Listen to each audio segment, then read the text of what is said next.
Hola guapas y guapos! Welcome back to Global Roots. I am Daniela, your half enchilada, half baguette friend.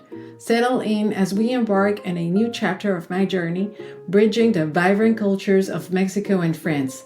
Bon voyage les amis! Ready? Vámonos! 1 month after announcing to my family and friends that I was going to move to Paris with GF, my nouveau petit ami or new boyfriend, I found myself on a plane to Paris.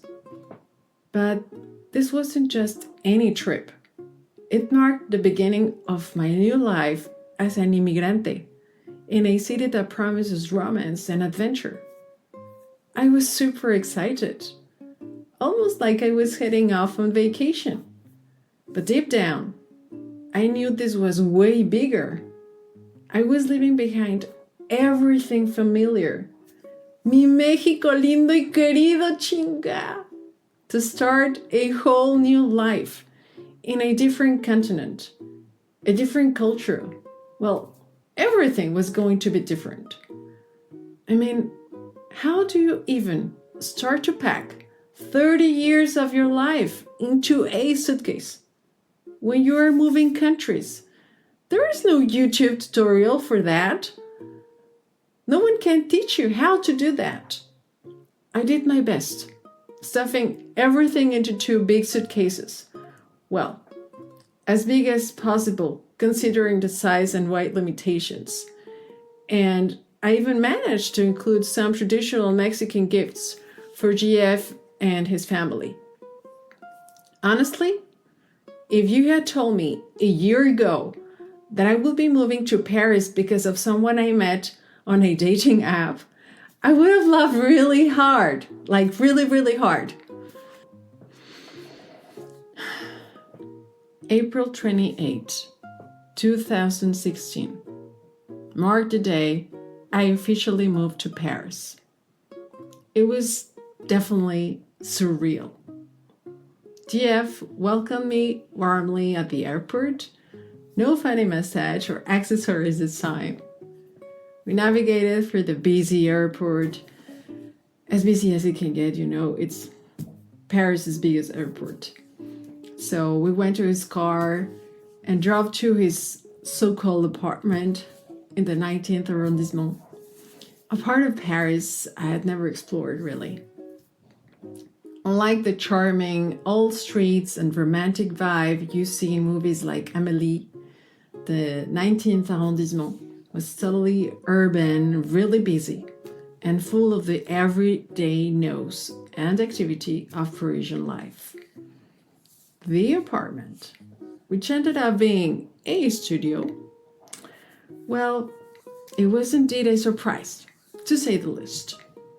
Parisian studios, and I want to clarify here, not apartments, studios, are known for their compact size. But experiencing it firsthand was definitely something else. They have totally reinvented the definition of compact in Paris. The elevator up was barely big enough for the 2 of us, and his studio felt like it had shrunk further to accommodate my luggage. So that might give you an idea of how teeny tiny it was.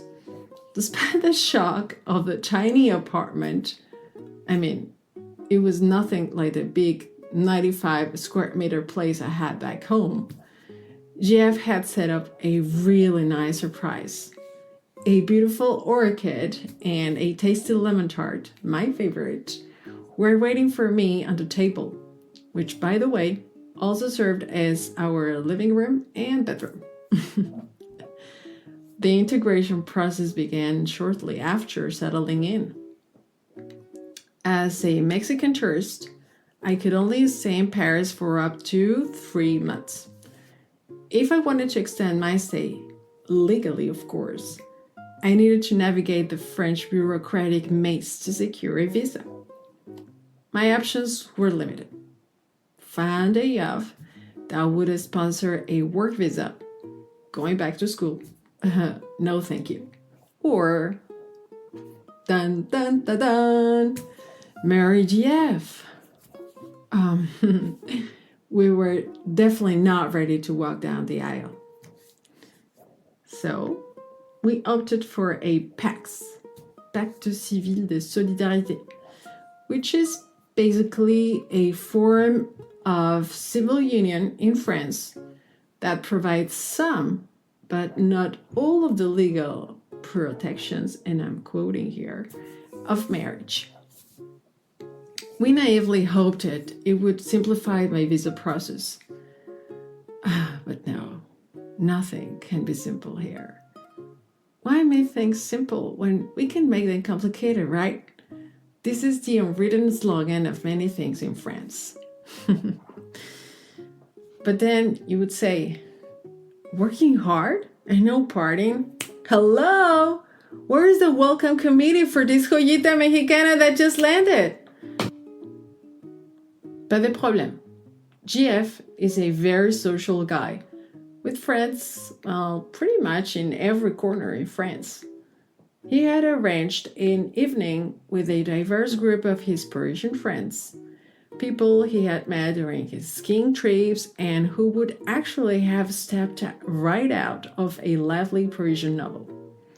It was fun, but challenging too. Communicating in French, one-on-one, in a quiet room, was one thing. Trying to follow up group conversations over the noise of a busy Parisian bistro was definitely quite another. I soon found myself nodding, laughing, and mimicking the group's reactions, all while catching only bits of the conversation. It was a very joy moment, like from the TV series Friends. Only the best series of all time. Our next adventure took us to his hometown in Normandy, just a couple of hours away from Paris, but feeling completely different. His family welcomed me warmly, a nice change from the busy life of Paris. His mom, always so welcoming, spoke slowly so I could keep up, and his sister gently teased me with easy French to make sure I understood. During dinner, I noticed that the presence of la crème fraîche, or fresh cream, was a must. Also, people talk a lot about food when eating. They like elaborate dishes that can take a long time to prepare. However, they eat super fast. I still can't keep up with their eating pace. Whew. After the family dinner, we spent some time exploring the Normandy countryside, taking in the scenic natural beauty of the region. We walked along the stunning cliffs of Dieppe, where the ocean stretched out wide against the rugged cliffs. The medieval architecture of the small towns added to the charm of our visit, making it feel like we were stepping back in time. It was a quiet break from the city, filled with fresh air and stunning views. That was really, really nice. Well, back to Paris. And when back in Paris, job hunting became my full-time job. My French diploma and ability to speak 3 languages were big pluses. But as soon as potential employers heard about my need for a visa sponsorship, well, the opportunities dried up. The PAX, well, it turned out wasn't the quick fix I had hoped for in the tangled web of French bureaucracy. It felt just like trying to find my way through a maze blindfolded. Tricky, right? Dealing with bureaucracy to stay legally in France, well, it was truly exhausting. We traveled from one prefecture to another, which are just like these jurisdictions, often spending nights outside the government offices just to ensure we could speak with someone the next morning. And yeah, you heard right. To speak with someone, let alone getting some answers. Despite our efforts, we frequently lacked the clear answers or guidance we desperately needed. It felt like playing a never-ending game of guacamole. And no, I don't mean delicious avocado sauce.